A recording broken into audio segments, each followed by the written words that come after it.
प्रधानमंत्रीच्या विश्वासाला रेल्वेच्या ठेकेदारांनी दिला धोका, निकृष्ट दर्जाच्या कामाची पोलखोल। देशाचे पंतप्रधानांच्या विश्वासाला रेल्वेच्या ठेकेदारांनी दिलेला धोका सर्वत्र ठिकाणी चर्चेचा विषय बनलेला आहे। मूर्तिजापूर रेल्वे स्थानकाचे नुकतेच प्रधानमंत्री नरेंद्र मोदी यांच्या हस्ते उद्घाटन करण्यात आले, तर दुसरीकडे ठेकेदारांनी केलेली निकृष्ट दर्जाची पोलखोल उघड पहिल्याच पावसाळ्यात झालेली आहे। तिकीट बुकिंग प्रवेशद्वार इथं पाण्याच्या गळती सुरू झाल्यानं प्रवाशांनी व शहरातील नागरिकांनी तीव्र नाराजी व्यक्त केलेली आहे। कृपया खर्च करून मूर्तिजापूर रेल्वे स्थानकाचे विकास कामं करण्यात आले होते, परंतु संबंधित ठेकेदारांना बऱ्याच ठिकाणी असा भ्रष्टाचार केलेला आहे का, या संदर्भात चौकशी करणं फार गरजेचं आहे।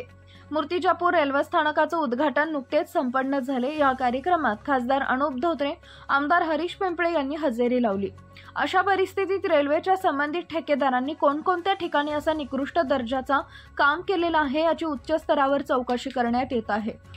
अमृत भारत योजनेअंतर्गत मूर्तिजापूर रेल्वे स्थानकाचा पुनर्विकसित विकास कार्य, दिव्यांगांसाठी शौचालय, वेटिंग रूम, प्रवाशांना बसण्यासाठी व्यवस्था अशी अनेक सुविधा या ठिकाणी उपलब्ध करून देण्यात आली, परंतु बऱ्याच ठिकाणी ठेकेदारांनी आपली मनमानी करून या ठिकाणी काम केलेलं आहे। स्वतःचा फायदा कशा पद्धतीने होईल यासाठी ठेकेदारांनी खूप मेहनत घेतलेली आहे।